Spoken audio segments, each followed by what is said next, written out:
Saturday night was as electric as I've ever seen Royal Texas Memorial Stadium. It was fun just to when we were driving up to see the magnitude of the crowd.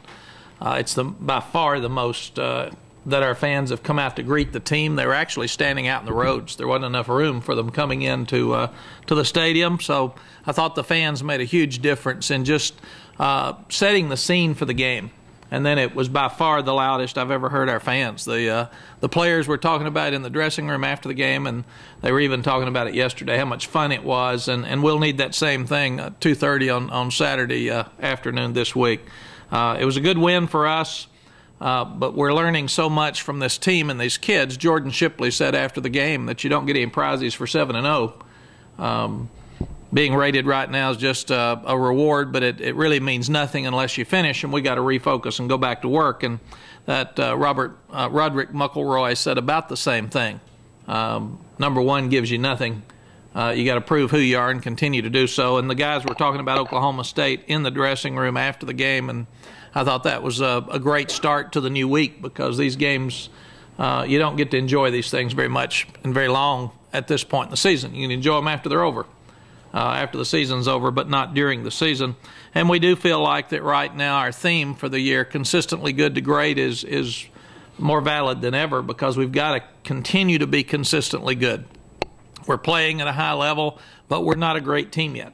And we've got to be a great team for 60 minutes for the next 5 weeks to give us a chance to play in the championship game, which is what we want. Big guys dominated the game, both sides. It was really fun to watch the two lines of scrimmage. And when you do that, the rest of it, Colts, fabulous night, the receivers' catches, all those things happen when the big guys up front are making it happen. And we thought the tempo was set by Roy Miller on the first play of the game when they ran their reverse, and he hit them in the backfield. We had more explosive plays. We had 14 explosive plays to their 1. We ended up with we had no turnovers again, which was huge for this ball game. And we forced 2, really. We had the interception, dropped a couple of interceptions, but we also had a 4th down stop in the end zone, which we count. And when we won both of those categories, we're 63-0, which is a telling fact. Third down efficiency, we were 10 out of 12 on third downs, which just lets you stay on the field. And in the red zone, we didn't count John Childs taking the knee at the end of the game. We were 6 for 6 in the red zone without that one. The two dominating offensive linemen for the week, the Boss Hogs, were Adam Ulatowski and Charlie Tanner. Most productive player offensively was Colt McCoy. I think 29 out of 32, 90-something% completion, a couple of balls batted down. It's just a phenomenal performance. Greatest contribution were Quan Jordan and Brandon Collins. It's good to see Brandon step up and get to make some plays. The great play of the night offensively was Malcolm Williams. What a great catch in the end zone that, again, set a tempo that we needed to continue on a long yardage play. And we thought after Quan's hit on Lindy Holmes last week, we really should give an offensive big hit if there is one. And Chris Obanai had the big hit for the night offensively. There were 3 drives of over 80 yards. And you have to look at Colt. This time last year had 160 completions. This time this year, he has 160 completions. The difference is he's thrown 44 fewer passes. So it shows you how much better he's playing at this point. And he's 27-6 as a starting quarterback is his record. Bobby Lanes is 28-6, and Vince Young, the most productive, was 30-2. So Colt's climbing up that chart very quickly. And Colt also broke Vince's record of being responsible for 81 touchdowns. Colt is now responsible for 82. Defensively, we felt like the first half was really, really good. We held them to we were 5 out of 6 on third down stops. We felt like the tackling was really good. The first team defense did not give up an explosive play, and we held them to 31 yards rushing on 18 attempts, so that's 1.7 yards per attempt. And we were really, really pleased. 121 yards the first half against one of the great offenses in college football. Again, the guys up front did a great job. There were 13 quarterback hits, 7 pressures, and 2 sacks, and 4 3-and-outs. Offensively, we didn't feel like that we ran the ball as consistently well early in the games we wanted to, and we also felt like we had way too many penalties. Defensively, it was the same. There were too many penalties And when our guys changed up in the second half and some of the second teamers went in, which are a step away from playing when you're 7 games into the season, we did not play very well. We didn't play with the same intensity, and we felt like we lost our focus some in the second half. In the second half, we were 1 for 3 in stopping third down conversions. So we do feel like that there's some area there that we can improve. Players of the game defensively, Roy Miller and Roderick Muckleroy. Ball hawks, meaning they did something to take a ball away or knock a ball loose. Palmer, Deion Beasley, Ryan Palmer interception. Deion Beasley had the 4th down stop, and Brian Arakpo forced an interception by hitting Chase in the end zone and having the ball come out late because he had to throw it, or it would have been a safety. And the hard hat award was on the first play of the game with Roy Miller because he knocked him out as he was coming through. In the kicking game, we felt like that it was just okay. Jonathan Gold was the punter of the game, and he punted for 47.5 yards per punt, which was really, really good again.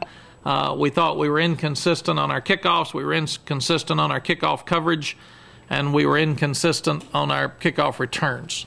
So those are errors, and they did a good job punting away from Quan and Jordan. We had 2 back for the first time, and we really didn't get much out of our kicking game, and it was disappointing. Oklahoma State's done a great job under Mike. 2 things that jump out at you very quickly are there's 57 Texans on their roster out of 85 scholarship kids. So a lot of guys coming back home to play this weekend. 6 of those guys are on offense. There's 15 starters from Texas on this football team. So it tells you. Kendall Hunter's the 5th leading rusher in the country. Des Bryant's one of the great receivers. He's like Jeremy Macklin. You better know where he is at all time. And he's also a great kickoff and punt returner, along with the kicking game that I feel like is the best in the country. Paris Cox is also a young man from up at Waco that does an outstanding job in their kicking game. And Zach Robinson is he's one of the best in the country in passing efficiency. He is 3rd right there with Colt. And they're just a really, really good football team. So it should be another barn burner. It should be a great game and a lot of fun to see. And, again, we want to thank our fan base, but encourage them to come back out and have the same excitement on Saturday that they had last Saturday. Coach, you're 10-0 against Oklahoma State, but you've had some really exciting, wild games. What is it about this series that makes it so exciting that you've had their number the last few years when it looked unlikely the Horns were going to come back in some of those games? When you start looking at series, they really don't make any difference anymore. You can go back to the 5 games we had with Oklahoma. It's about this year. It has nothing to do with the past. It has nothing to do with last year. It doesn't even have anything to do with last week. This is by far the best Oklahoma State team that we've seen since we've been here, and we think it'll be a great game. We used to talk about it's crazy the teams throw it all over the place. Oklahoma, they didn't get the memo because they run the ball pretty well. Yes, Oklahoma State is one of the best running teams in the country. In fact, they have 21 rushing touchdowns as compared to 3 passing touchdowns. So they've been very, very physical. They've got a really good offensive line, and Zach Robinson's another one of those quarterbacks that's just very, very efficient in the passing game, but he's an outstanding runner. And Mike Gundy's taken over the offense. He's the offensive coordinator himself, and they're doing a lot of different stuff. They use a lot of different formations. They're running a lot of option. Like Oklahoma, they will quick count you and try to get you off balance. So our defense will have to be really, really physical this week, and I think we're number 2 in the country against the run.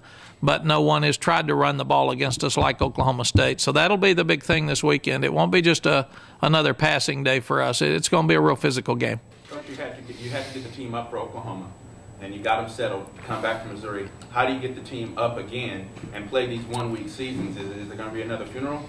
Well, there would be if we'd have lost. I mean, that would be so hopefully we won't. You can't use the same thing twice. What you're trying to do is keep them loose and let them get a message. And that message is just that you need to just forget everything that's happened, reinforce the positives, correct the negatives. And the good thing is we didn't play as well the second half Saturday night. We had a great first half. So there's a lot of things we can coach and go back and work really hard on. And what we'll do is we'll come up with 2 or 3 little things that are fun for them just to try to make the moment a little light, but let them understand that the rest of the group can enjoy Missouri. The rest of the group can still enjoy Oklahoma. What we've got is a bigger goal right now, and that's Oklahoma State.